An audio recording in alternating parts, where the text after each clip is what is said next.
Hello all, microscopy is today's topic of discussion. We'll be discussing in brief different types of microscopes and their working principle as well. Microscopy is a technique for making very minute or the finest things visible to the unaided eye or a naked eye. An instrument used to make the small things visible to the naked eye is called microscope. So basically, there are two fundamental different types of microscopes. One is light microscope and electron microscope. So before going on into different types of microscopes, so let us understand two terms, that is magnification and resolving power. So without which these two terms we will be unable to understand uh, the working principle or of microscope. So magnification or linear magnification of a microscope is defined as the ratio of the image size to the object size.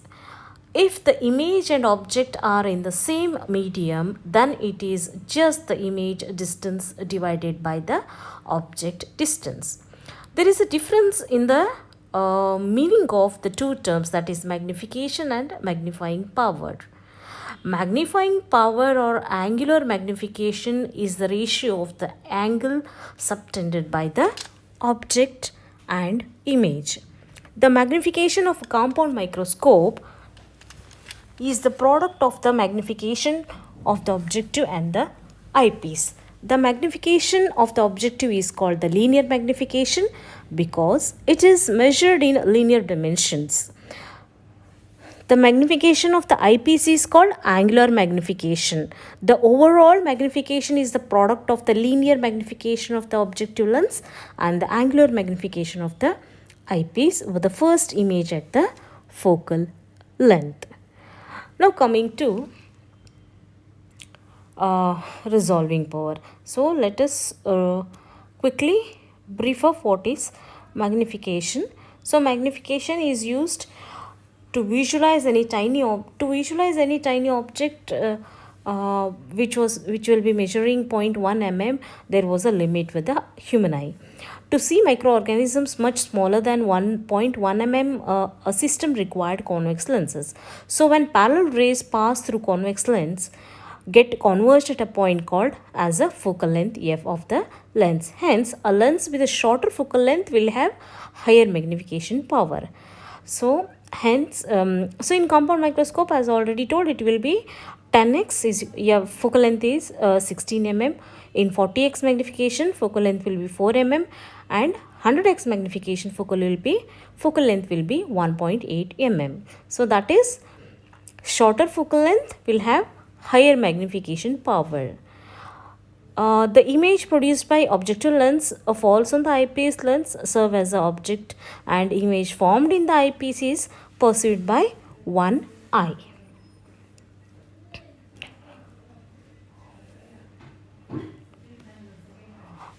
Next is a resolving power or resolution. So resolving power is the ability of the magnifying instrument to distinguish two objects as a close together. The resolving power is inversely related to the limit of resolution. That is, the limit of resolution is defined as the minimum distance between 2 points that allows for their discrimination as two separate points. Thus, the higher the resolving power, the smaller the limit of resolution.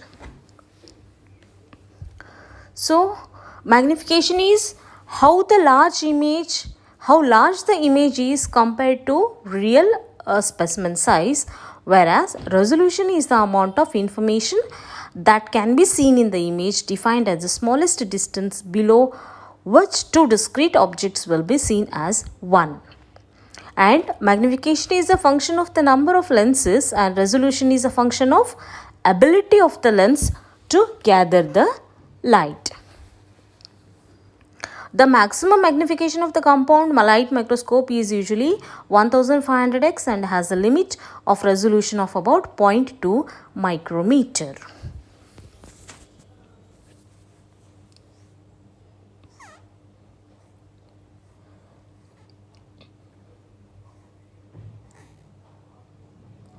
And again, there is a term refractive index. Refractive index of a medium measures the extent of interaction between two electromagnetic radiation and the medium through which it passes. The refractive index of a water at room temperature, for example, is 1.33, which means that light travels 1.33 times slower in water than it does in vacuum.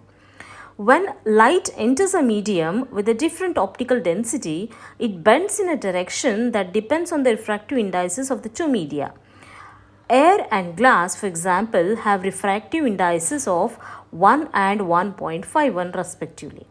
When light enters glass, the medium with the higher refractive index, it bends towards a line drawn normal to the surface.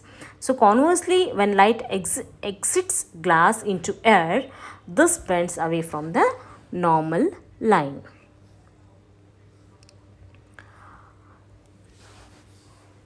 So most of the microscopes will be having oil immersion lens. So these are all the few parts we need to understand while using the microscopes. Oil immersion lens. In most of the microscopes, air is present as a medium through which light rays passes between the cover slip, protecting the sample, and front lens of the objective. Objectives of this type are referred to as a dry objectives.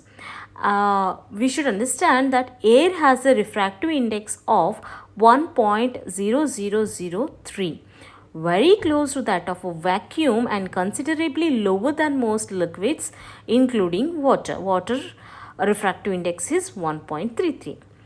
So, in light microscopy, oil immersion lens is used to increase the resolving power. An objective lens specially designed to be used in this way is termed as an oil immersion objective.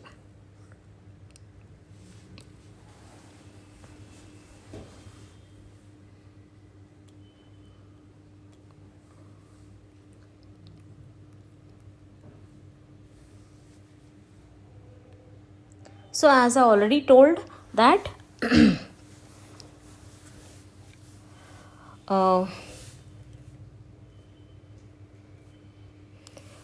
shorter the focal length will be having the higher magnifying power. So here you can see the distance between the lens is specimen and the lens is 6.8 mm and the magnification is 10x into 0.25, and here you can see magnification is 40x and the resolution power is 0.73, that is a focal length, and magnification is higher and focal length will be less. Okay, the same you can see here in this colored diagram.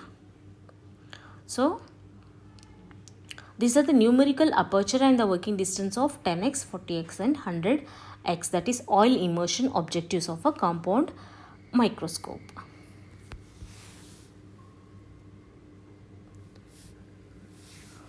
So there are several units of measurements when we use the microscope.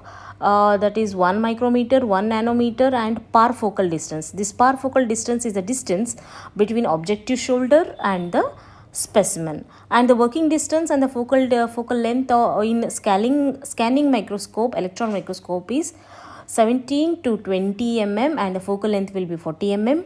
And low power microscope, the working distance if it is 48 mm and the focal length will be 16 mm. High power microscope, a working distance is 0.5 to 0.7 mm and focal length will be 4 mm. In oil immersion microscopes, if the working distance is 0.1 mm and the focal length is 1.8 to 2 mm. Yeah, so now coming to the different classification or different types of microscopes. Basically, there are two types of microscopes. One is light microscope, second is electron microscopes.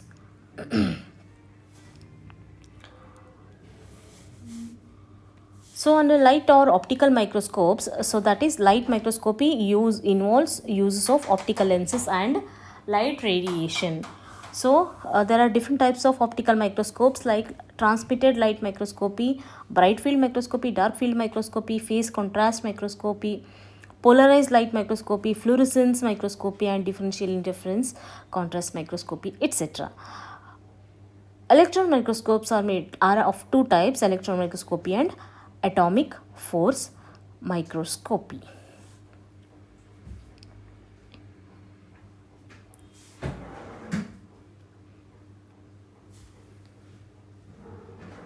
So dissection microscope is one type of light microscope. This is also called as a stereo microscope. So a dissection microscope is a light illuminated and the image that appears is three-dimensional. It is used for dissection to get a better look at a larger specimen. So here you can see the specimen is larger, and the you can see the magnified view of the larger specimen, but but it is not possible to see the individual cells as it is having low magnification.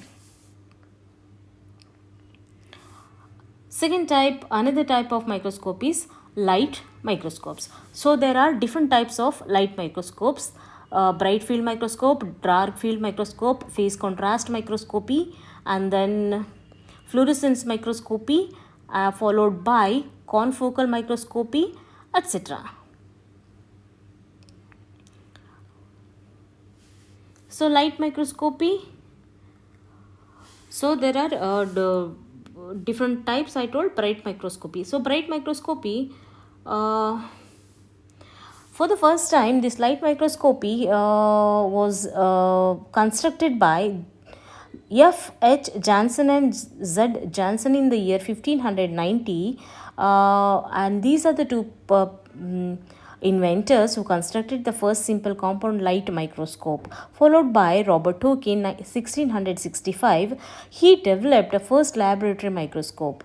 So later Kepler and Galileo developed a modern classroom microscope, followed by Leeuwenhoek 1672. He is a person who developed the first simple microscope with the magnification of 200x to 300x. And Leeuwenhoek is also called the father of microscopy. Term microscope was coined by Faber in 1623. So you can see different types of microscopes. So this is the oldest microscope, that is first simple compound light microscope, and followed by, and this is Hooke microscope. So this is a Hooke microscope constructed by Robert Hooke, and this was the first laboratory compound microscope. Here you can see the barrel, and this is a focusing screw, and this is a objective lens, and here the specimen holder is there where large specimens were kept to observe it, and this is called Hooke microscope. And this is another type of oil lamp was placed here, and this is a water flask in which here there may be the specimen holder was there. This is another type of microscope and this type of microscope was specially designed for medical students in the late 19th century with Vanham style. The binocular microscope designed and built by Henry Crouch, this typifies advancements of the period. Gradually, this led the way, or this paved the way for discovery or the construction of modern light microscopes. So light microscope, this uses visible light and magnifying lenses to examine small objects not visible to the naked eye or in finer detail than the naked eye allows. So it produces better resolution than the eye. As I already told, that resolution is the ability to distinguish two objects as separate entities rather than seeing them blurred together as a single smudge. So these are this is a typical light microscope. So this will be having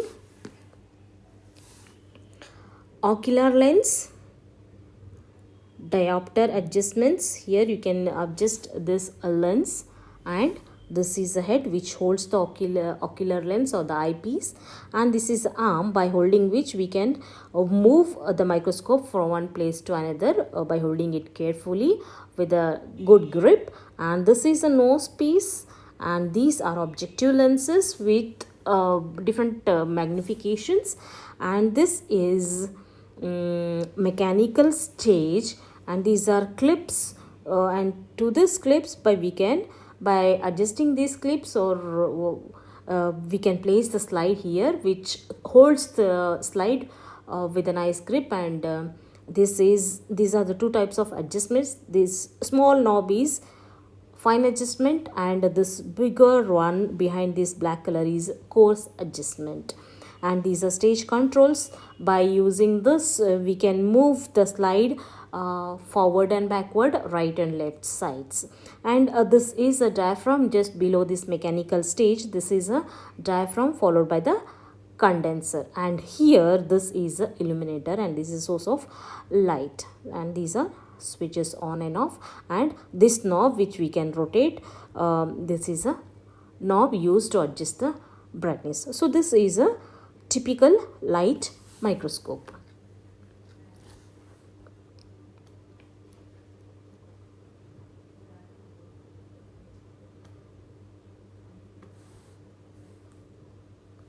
So now coming to first type of light microscope, that is bright field microscopy.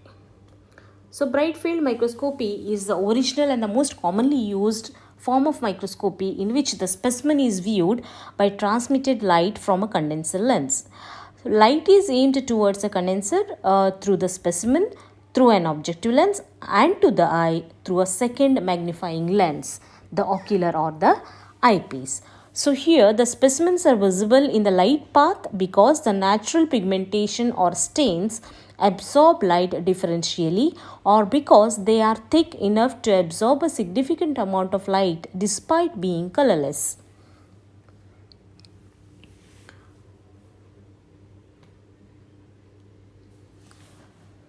And also this is a conventional bright field microscope from an incandescent source. Here the light from an incandescent source is aimed towards the lens beneath the stage called condenser through a specimen, through an objective lens, and to the right and to the second magnifying lens.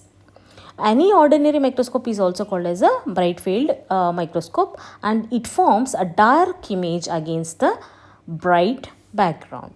Bright field microscope forms dark image against the bright background.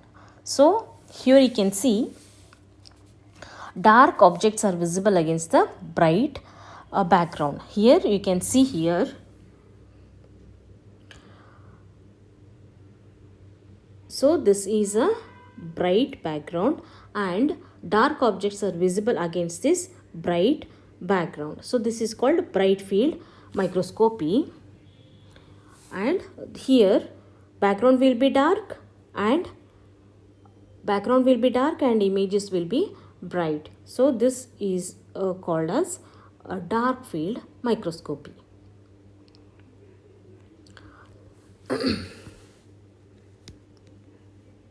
So only difference between the bright field and the dark field microscopy is from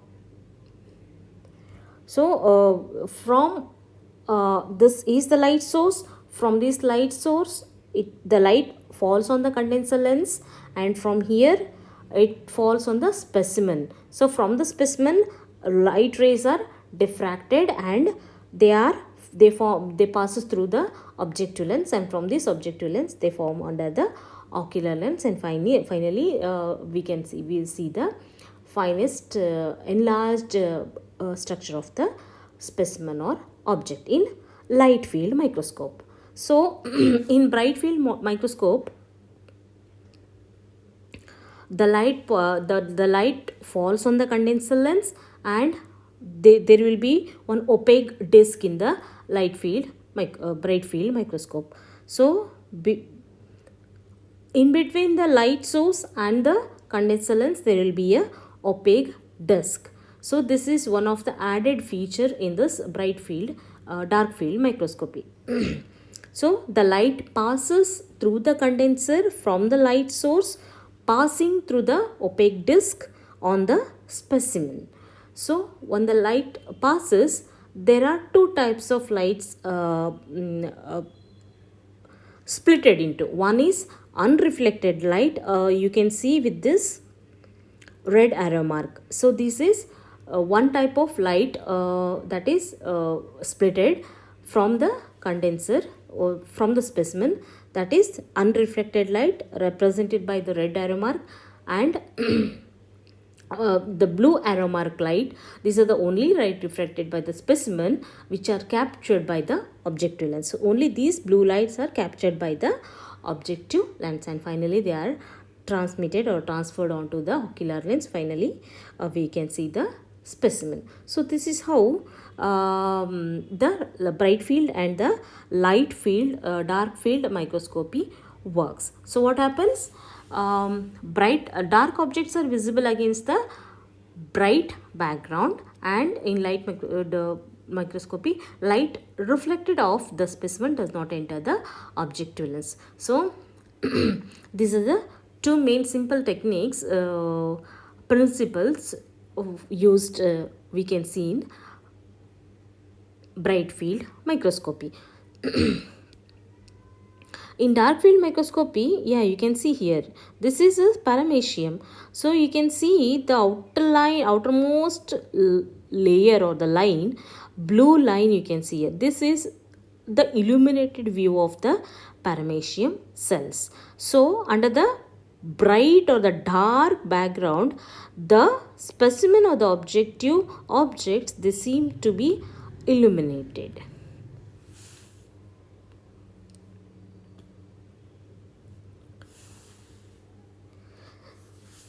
Advantages of this bright field microscope are these are used to view live and immobile specimens such as bacteria, cells, tissues, etc. This will be transparent but colorless and transparent specimens, they should be always stained. Unstained specimens or the objects cannot be viewed under this bright field microscopes.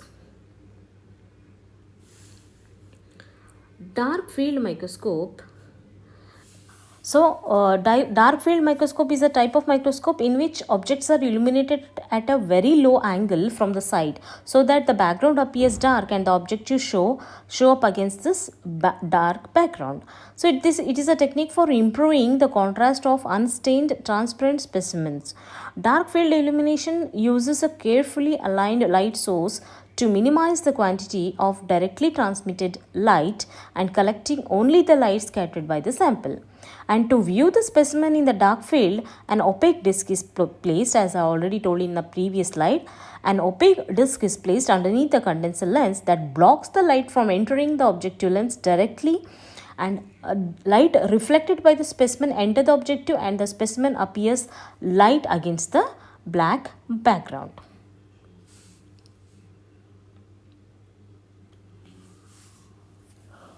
So this dark field microscope is used to observe unstained living cells, such specimens, and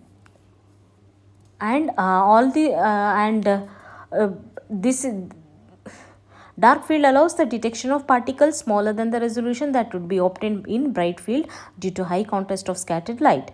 In the microscope, oblique light is created by using a modified or a special condenser that form a hollow cone of direct light which will pass through the specimen but outside the objective. Hence, the outer layer of the objects seems to be illuminated under the dark background.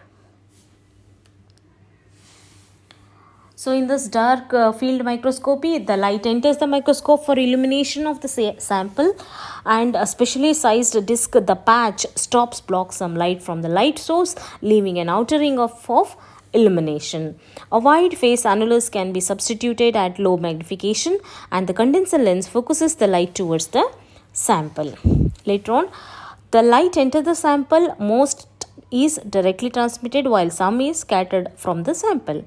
The scattered light enters the objective lens while the directly transmitted light simply misses the lens and is not collected due to direct illumination block. So only scattered light goes on the produce the image while directly transmitted light is omitted out.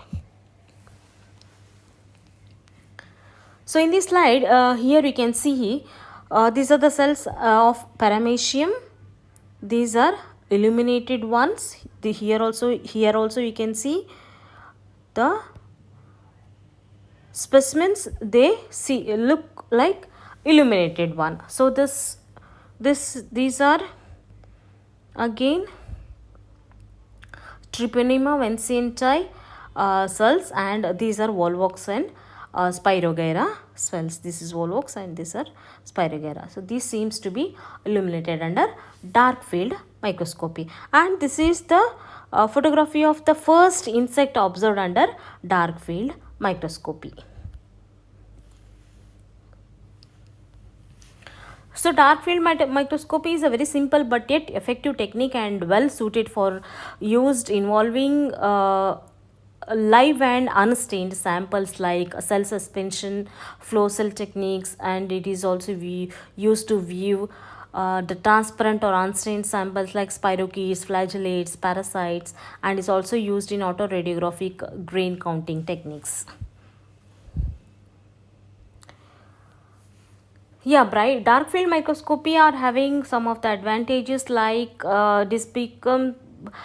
this not only the specimen but dust and other particles scatter the light and are easily observed. This is one of the disadvantage. So that means the advantage of the dark field microscopy also becomes its disadvantage, because not only the specimen but along with the specimen, dust particles and other particles, they scatter the light and are easily observed. So this interferes the clarity of the object. For example, apart from the cheek cells, even bacteria in saliva are evident as per one of the study. The dark field microscopes divert illumination and light rays, thus making the details of the specimen appear luminous. It provides good results, particularly through the examination of live objects and blood samples. Dark field microscope can also yield the high magnification of living bacteria and low magnification of the tissues and cells of certain organisms. So including the bacteria and fungi can be studied with the use of dark field microscopy.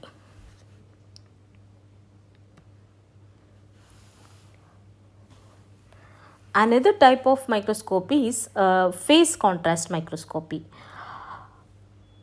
When the light passes through the living cells, the phase of the light wave is changed according to the cell's refractive index.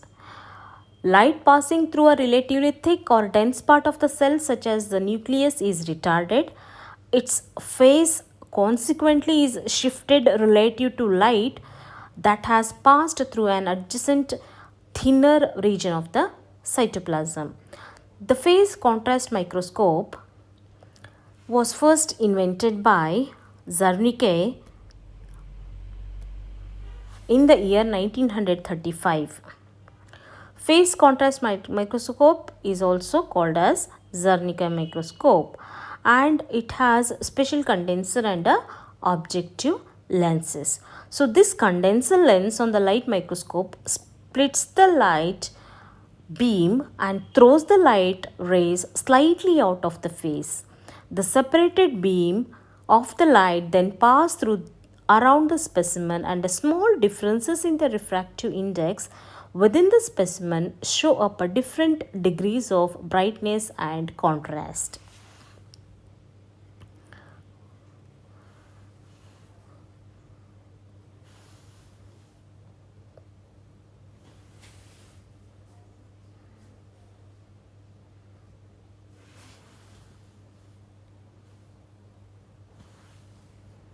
So here you can see in this figure, this is a diagrammatic representation of phase contrast microscopy.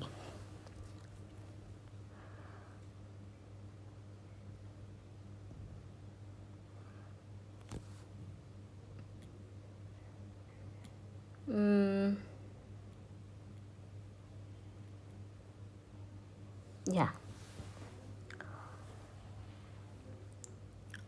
So this is a diagrammatic representation of phase contrast microscopy. Here you can see these are condensers and this is a annular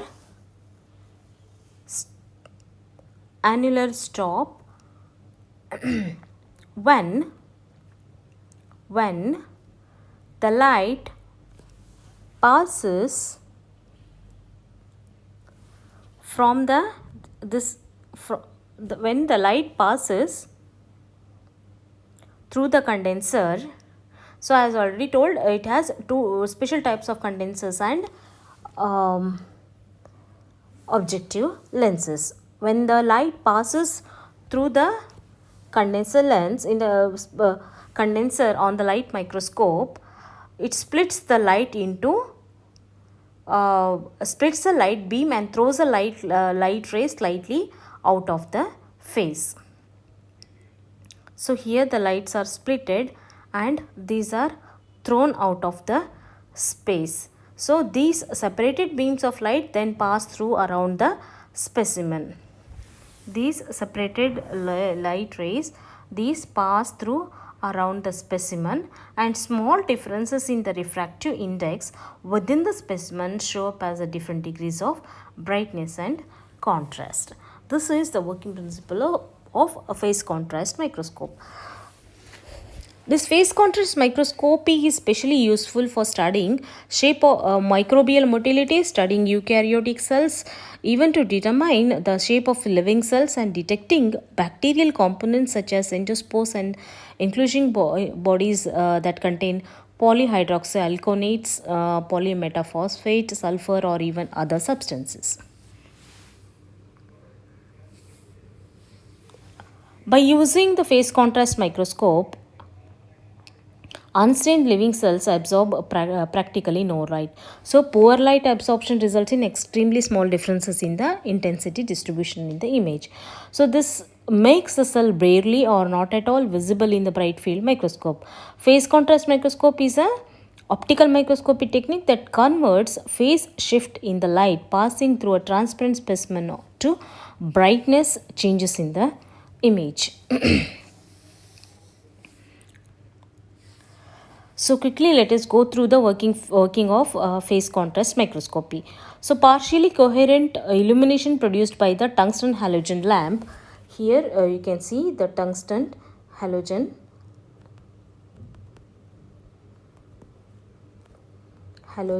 lamp. This tungsten halogen lamp, it produces the partially coherent illumination that is directed to the annular, and this is a condenser. Okay, and then this is positioned in the substage condenser front focal plane. The wavefronts passing through the annulars illuminate the specimen and either pass undeviated or are diffracted and retarded in phase by structures. Either they pass undeviated or they are retarded in the diffracted or retarded in the phase by structure.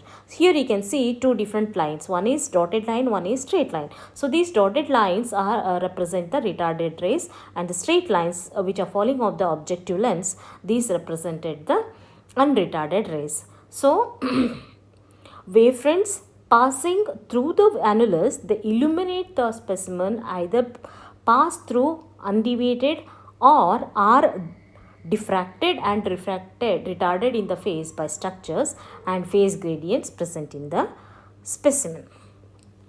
So these undeviated and diffracted light collected by the objective lens is segregated at the rear focal plane by a phase plate and is focused at the intermediate image plane to form a final phase contrast image observed by the eyepieces. Yeah, this is the photograph of phase contrast microscopy. So as usual, it is having phase contrast objective lenses. Here you can see the adjustment knob, that is phase condenser with the positions. So by this we can view the objects under bright field. We can view the objects under dark field, and there are three different phases: phase 1, phase 2 and phase 3.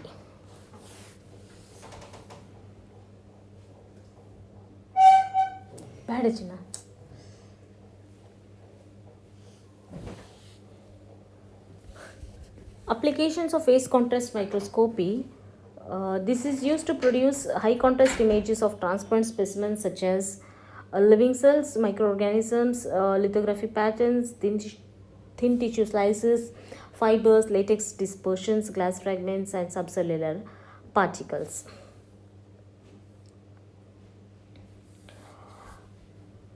Another type of microscopy is polarized light microscopy. So, polarized light microscopy it is a contrast enhancing technique that improves the quality of the image obtained with the birefringent materials.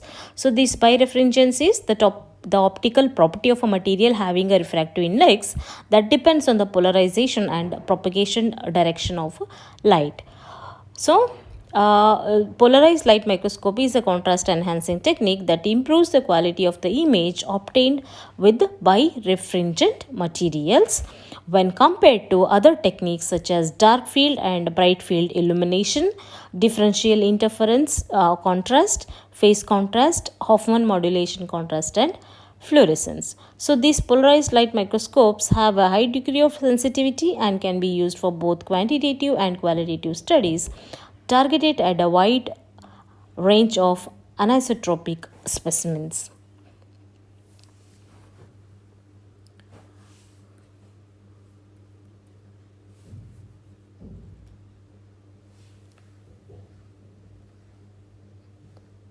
So, fluorescence microscopy is another type of microscopy. Here the specimen itself acts as a light source.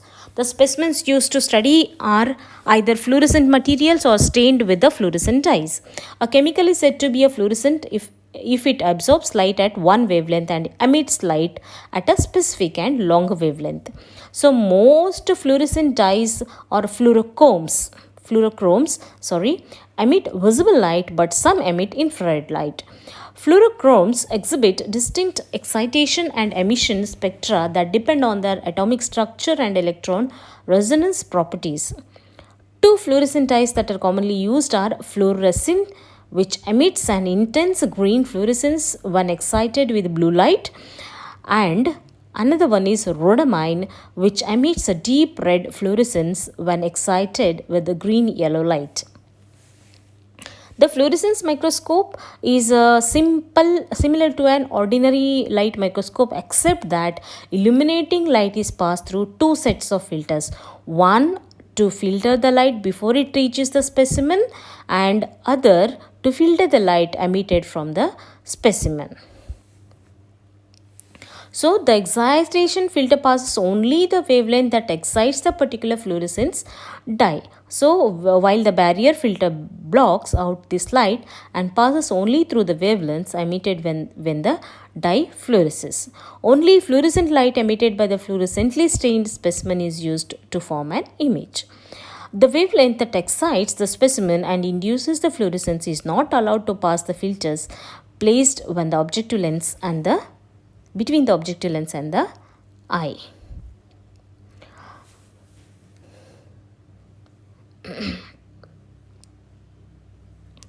So another type of microscope is confocal microscope. Confocal microscope creates sharp image of a specimen that would otherwise appear blurred when viewed with a conventional microscope. So this is achieved by excluding most of the light from the specimen that is not from the microscope's focal plane.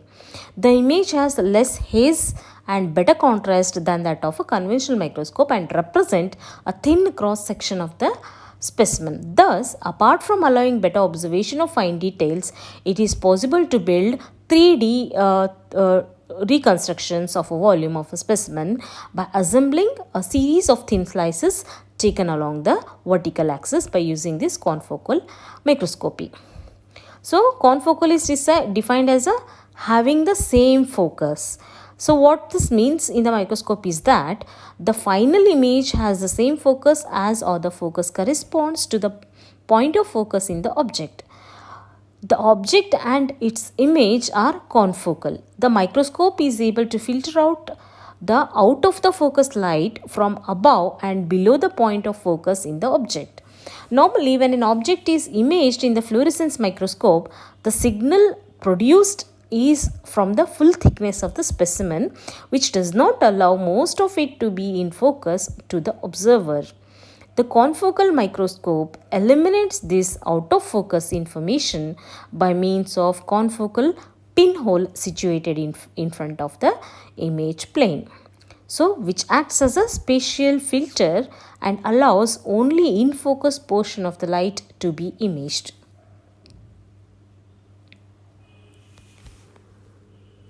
Second type of category of microscopes are electron microscopes. So, electron microscopes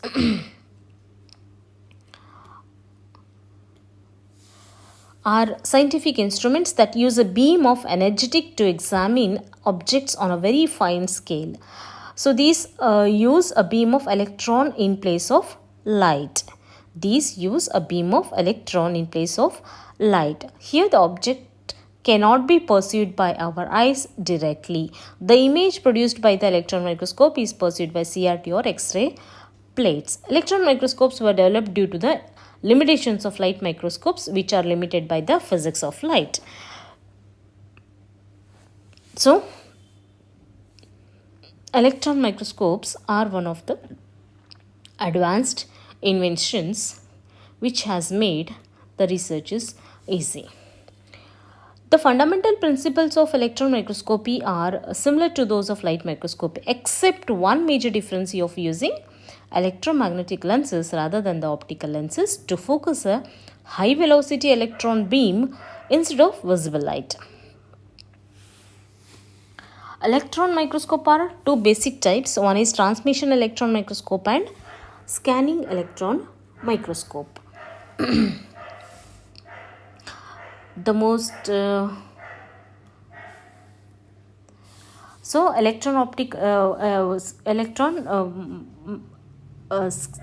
and TEM scanning electron microscope and transmission electron microscope, that is TEM.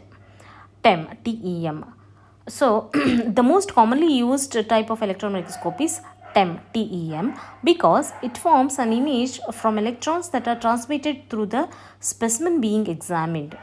Scanning electron microscope SEM is fundamentally different from TEM because it produces image from electrons deflected from a specimen's outer surface, that is, rather than electrons transmitted through the specimen.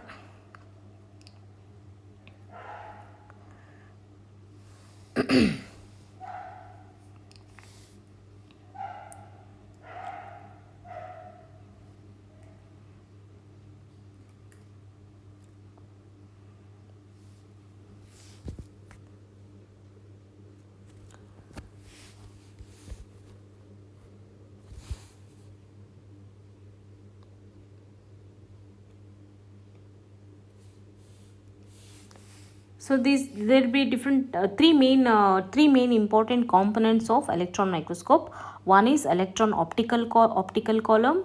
Second component is vacuum systems, and third main component is signal detection and display. So electron optical column consists of electron source to produce electrons, magnetic lenses to demagnify the beam, and electron optical column consists magnetic coils to control and modify the beam, and an aperture to define the beam, prevent electron spray, etc. Second main component is vacuum systems, which consist of chambers which holds vacuum pumps to produce vacuum, and valves to control vacuum, gauges to monitor the vacuum.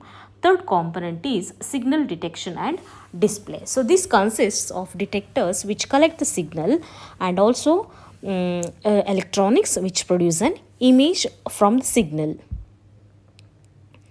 So as I already told, different types of electron microscopy are SEM, TEM, STEM, that is scanning transmission electron microscopy, and modern methods of atomic level microscopy. So like a field ion microscope, scanning probe microscope. So there are various other atomic level microscopies like atomic force microscopy, Kelvin probe force microscopy, magnetic resonance force microscopy, photon scanning, tunneling microscopy, scanning gate microscopy, spin polarized scanning tunneling microscopy, scanning Hall probe microscopy, near field scanning optical microscopy, etc.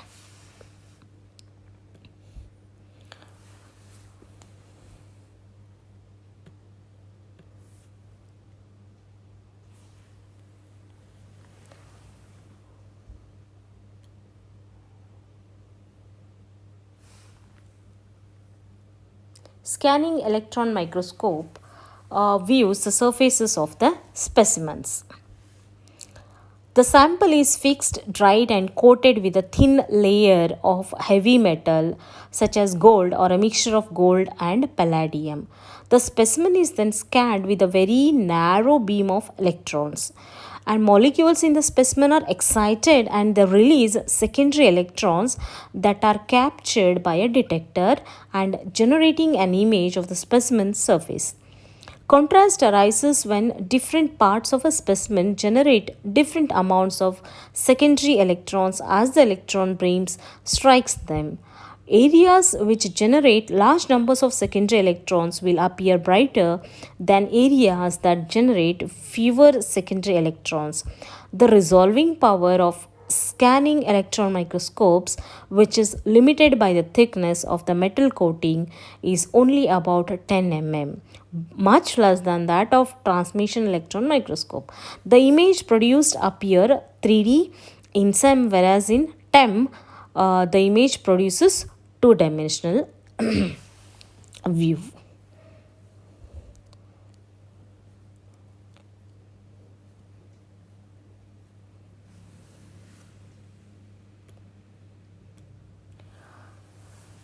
So, the scanning electron microscope provides a valuable combination of high resolution imaging, elemental analysis, and recently crystallographic analysis as well.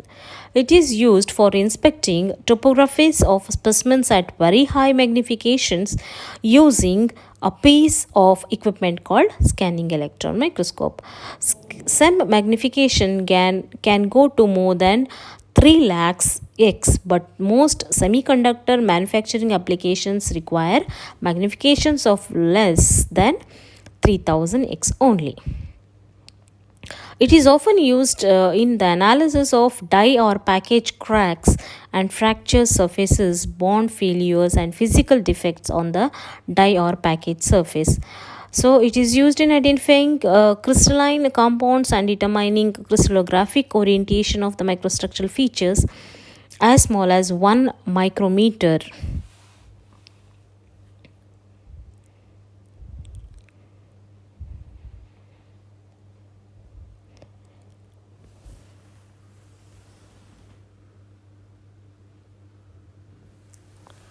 Quickly going through coming to the working principle of scanning electron microscope. So as I told, there are the main components of the typical SEM are electron column, scanning system, detectors, display, vacuum system, and electronics control in the as you can see here in the figure.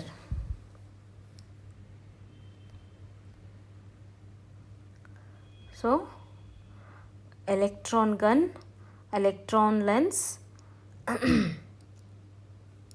and here you can see the specimen is fused and vacuum pump will be there, detector, amplifier, display CRT, lens apertures, scan generator, and magnification controls.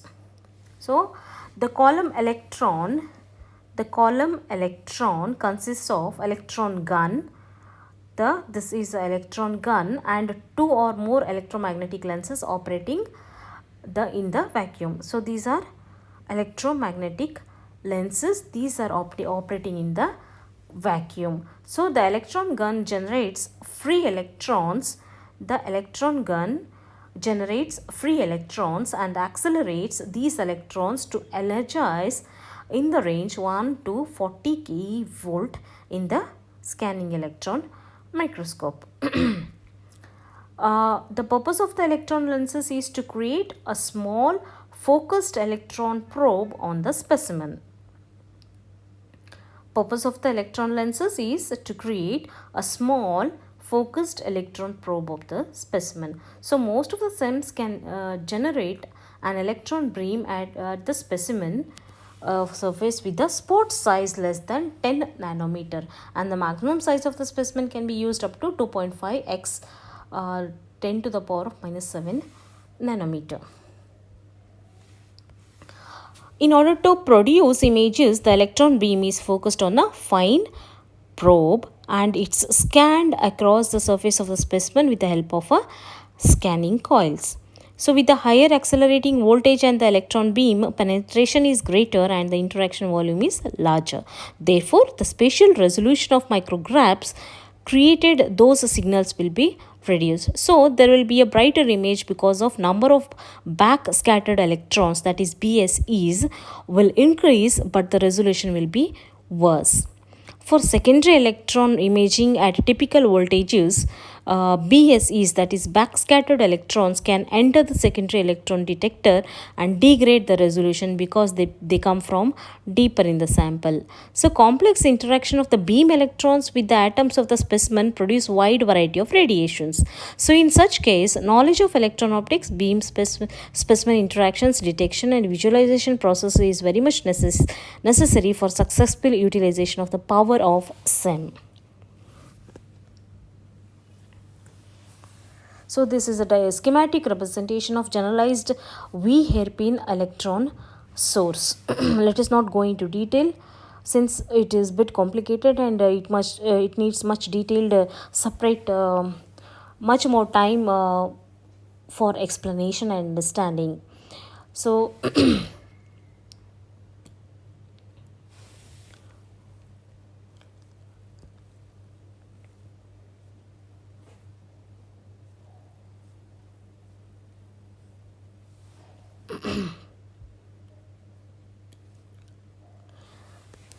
quickly coming to the advantages and disadvantages of scanning electron microscope. Advantages are it produces high resolution and depth of focus, that is up to 1 into 10 to the power of minus 6 nanometer.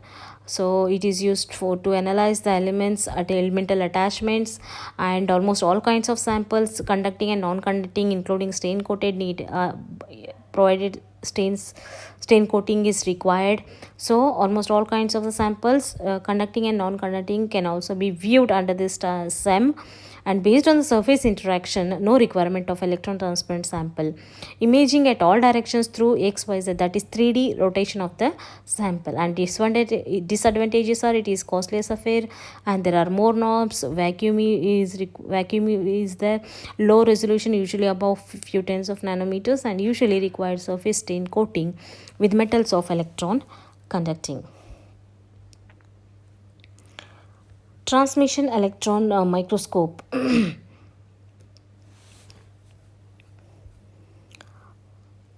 So in a light microscopy, what happens? Differential absorption of light, which depends mainly on staining the specimen, results in the visible differences in various parts of the image. So in the TEM, a condenser lens focuses the electron beam on the specimen and the electrons are transmitted through the specimen. The portion of the beam absorbed by a specimen is minimal. So to be absorbed, an electron must lose all its energy to the specimen. Although not absorbed, these electrons are scattered by the atoms of the specimen. Image formation in the electron microscope depends on differential scattering of electrons by parts of the specimen. So consider a beam of electrons focused on a screen. If no specimen were present in the column, the screen would be evenly illuminated by the beam of electrons, producing an image that is uniformly bright.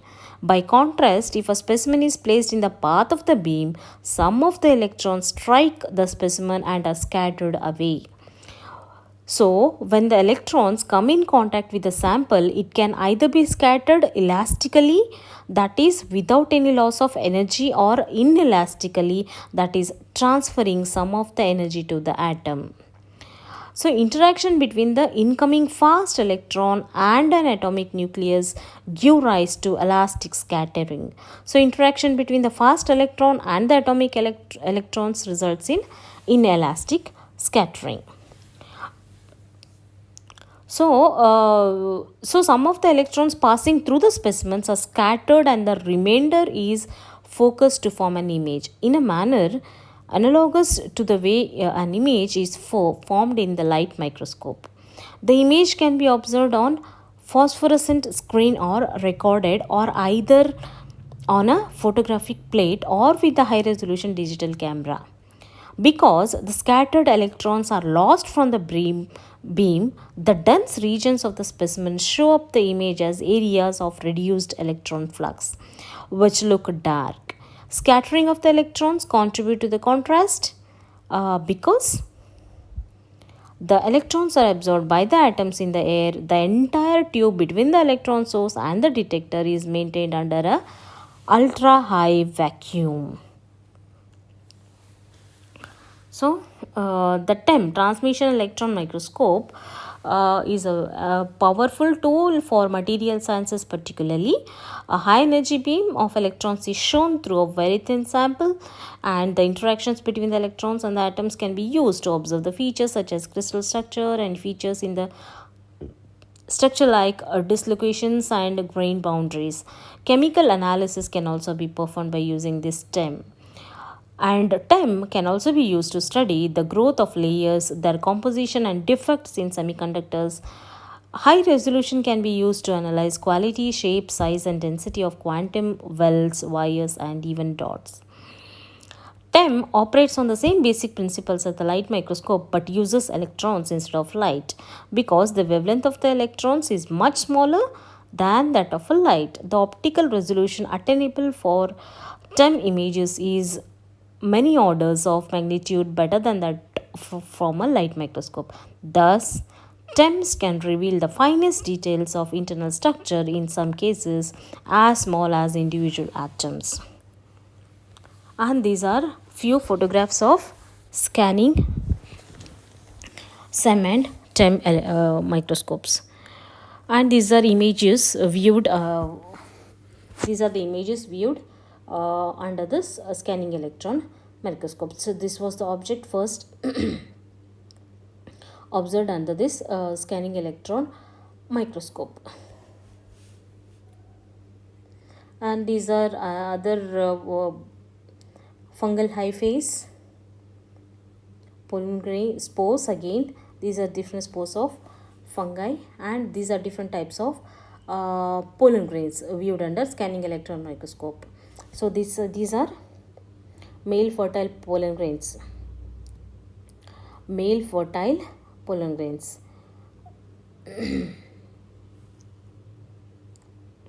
And these are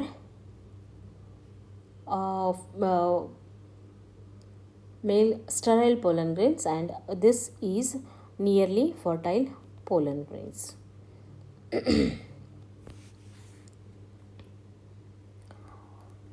So that is it. I have tried to deal in brief. Of course, it was a bit lengthy, but I was helpless because I could not cut off the explanation, and which would have led to the confusion for you people. So, anyways, thank you so much for listening. See you in the next video lesson. Bye.